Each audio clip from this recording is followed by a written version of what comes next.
Hi soap fans, it's Allie. Today I am making another set of Young and the Restless inspired cold process soap.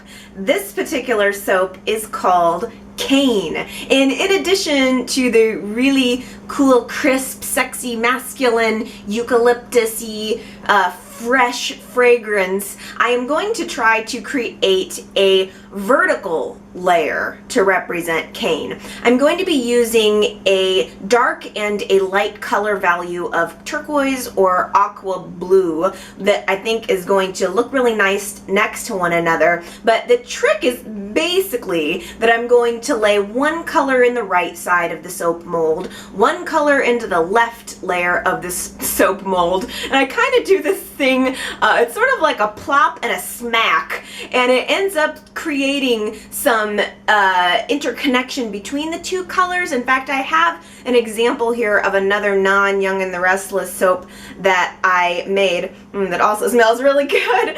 And basically, I don't know if you can see it really well, but I have had one color in one side, one color in another, and then I picked up the whole mold and did a couple of smack, smack, smack downs, and it sort of made the two colors blend into each other without like completely mixing them, and you still have that sort of contrast and that side-by-side color. So that's the plan, the old plop and smack. We'll see how it works for cane. I'm ready to get started. My soap batter is made from scratch using vegetable oils, butters, and lye water. I have separated it into two different containers for two different colors, both using predispersed ultramarine blue and chromium oxide green.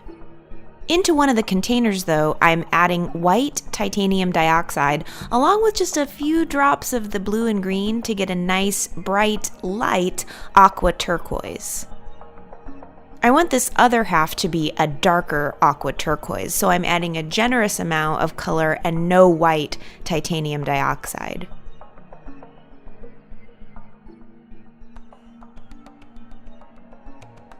When my two colors are finished, I mix in the fragrance oil into each container and prepare my silicone molds.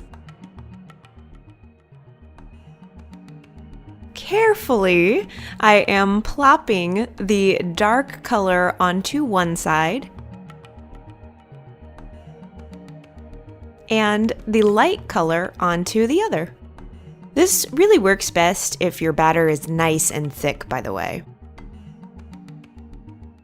Now when I'm done, it's time for the smack. We've done the plop, it's time for the smack. So I'm just going to town, banging these molds down onto the table. I know it may seem silly, but I promise it gets the job done.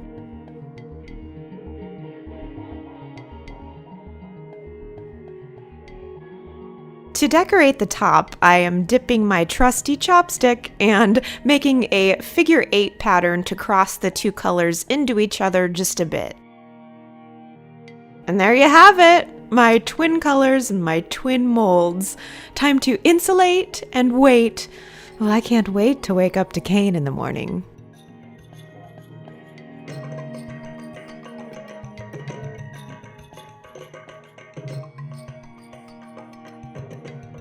Okay, and I couldn't resist showing you cane's bottom. I'm really liking these so far. Now, let's see the inside. Ooh, the anticipation. Cane is such a tease.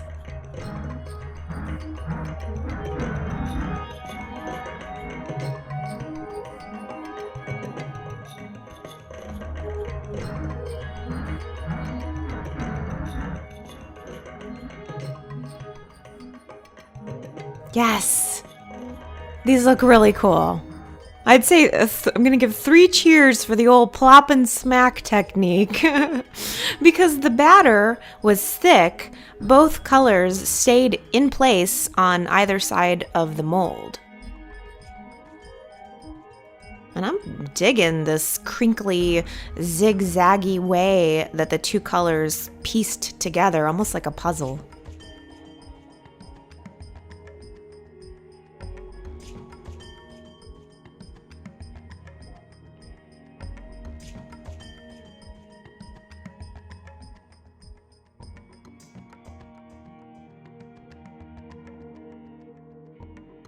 You might notice I'm back to cutting soap with a knife. You just cannot beat the smooth finish of a knife cut. This one is non-stick silicone, and it's probably the best cutting tool I've tried. It's working really well for cane. It also worked really well for cutting the lily soap. And also I think my pink knife and that gorgeous pink and white soap looked really good together, just like lily and cane.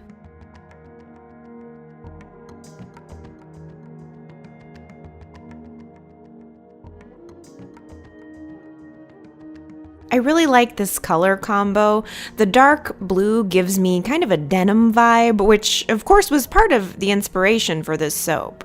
And I think the light blue really complements the scent. It's eucalyptus, Earl Grey tea, and a black Polo type men's cologne. It's very cool, very classic, masculine. I would categorize this as a fresh, clean, sexy man scent. I talk a lot more about cane, my design inspiration, and the fragrance in my Essence of Cane video if you'd like to hear more about all that.